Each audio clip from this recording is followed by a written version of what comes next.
If you hear an anxiety, anguish, and pain in my voice, please go back and see those 60,000 people languishing in the relief camp. Don't talk about partition remembrance till you win that. I would keep quiet the moment the Prime Minister opened his mouth and the Nationalist Party says that Manipur is part of India and we care for the people of that state. Relief camp ta leiriba mioi lising humpu mama oibi sing mapur oiba kaina kraba singi hana khanko adugi matungda nationalism gi matangda wa ngangu haina angomcha Bimol Akoijam na Parliament lauki. And think about the 60,000 people who are linguistic in relief camps. And those mothers, those widows, think of them. And then you talk about nationalism. Manipur gi matang da Prime Minister Narendra Modi na tuminna leiriba si Mary Kom, Sarita, Kunjarani, Mirabai Chanu, Major Laisham Jotin, Aribam Sham Sharma asina chingba sing asigi contribution bu acknowledge tokdaba loinana Manipur gi miyam bu kaishu leitana khanbani haina mahakna lauki. The likes of Mary Kom, Sarita, Kunjarani and Mirabai Chanu, you are saying that you don't matter in this country. Your state doesn't matter in this country.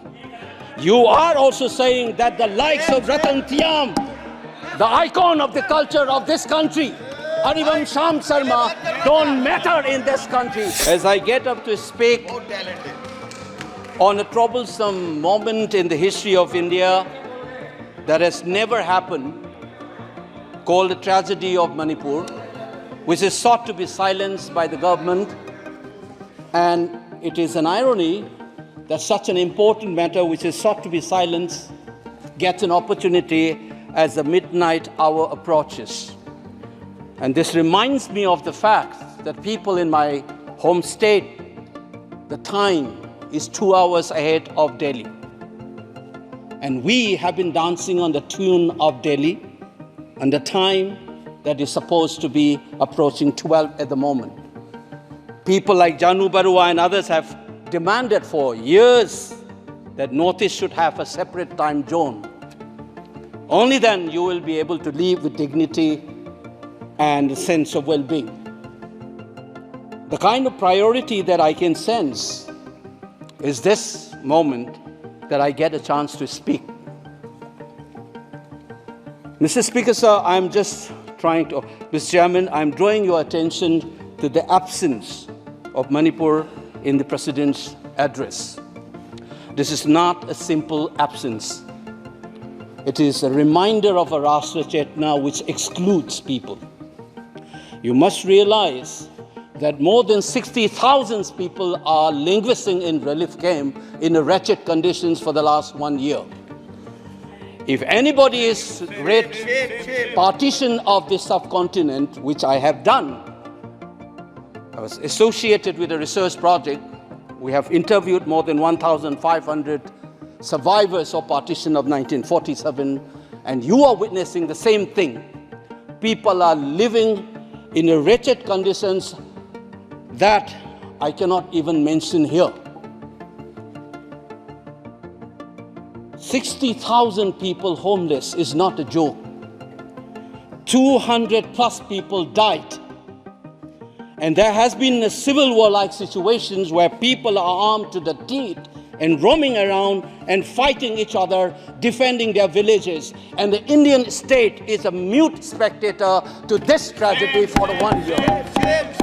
I must remind this House that each and every square centimeter of Manipur is covered by a central armed forces. It is one of the most militarized areas in this country where you have more armed policemen than the civil police, besides the armed forces of the Union.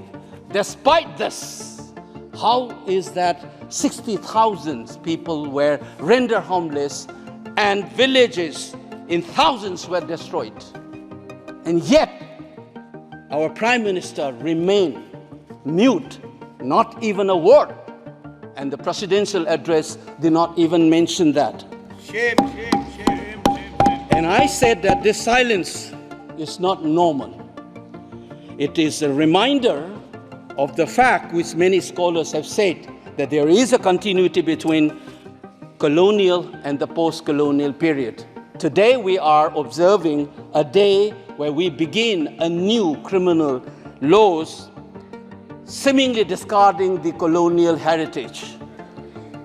But as Ashish Nandi says, colonialism is a state of mind. It is a psychological phenomenon. It is an outlook, the way you look at the people, the way you look at the world. And the fact that this continuity is shown by neglecting the tragedy of a state, which is the 19th state of the Union, it is amazing to see that I get an opportunity as the midnight hour approaches to register this anguish and this hurt of the denial that this country has meted out to its own citizens in the state of Manipur. I must ask these questions to the House.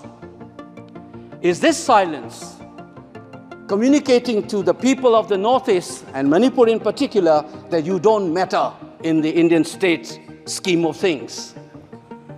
Major Laisam Jotin, who was awarded Ashok Chakra while grappling with suicide bomber, was a Manipuri, who was awarded Ashok Chakra.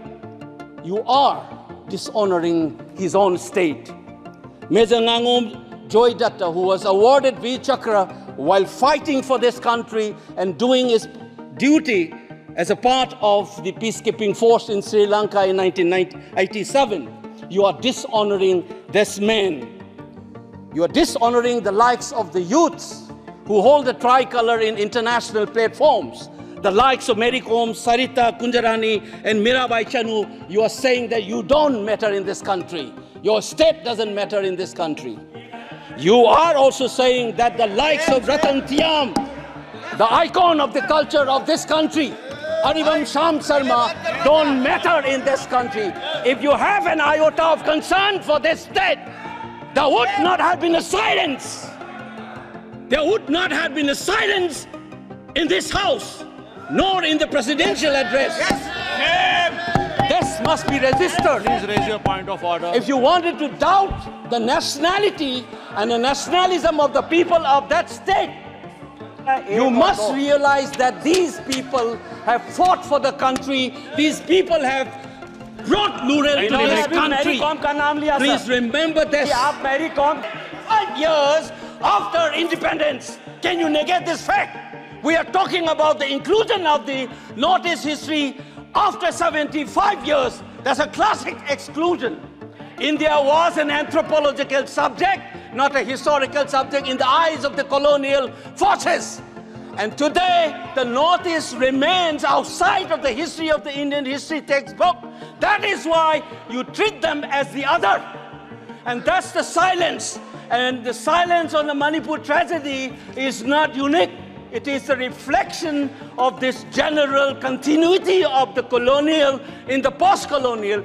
It is sad to see a nationalist party like the BJP will feel comfortable with this silence on the tragedy of Manipur. Keep your hands on your heart and think about the 60,000 people who are linguistic in relief camps. And those mothers, those widows, think of them. And then you talk about nationalism. Point is made. He made Only his point. then we will understand what this tragedy means. And Mr. Chairman, the hurt, the anger has thrown a nobody like me to be part of this temple of democracy.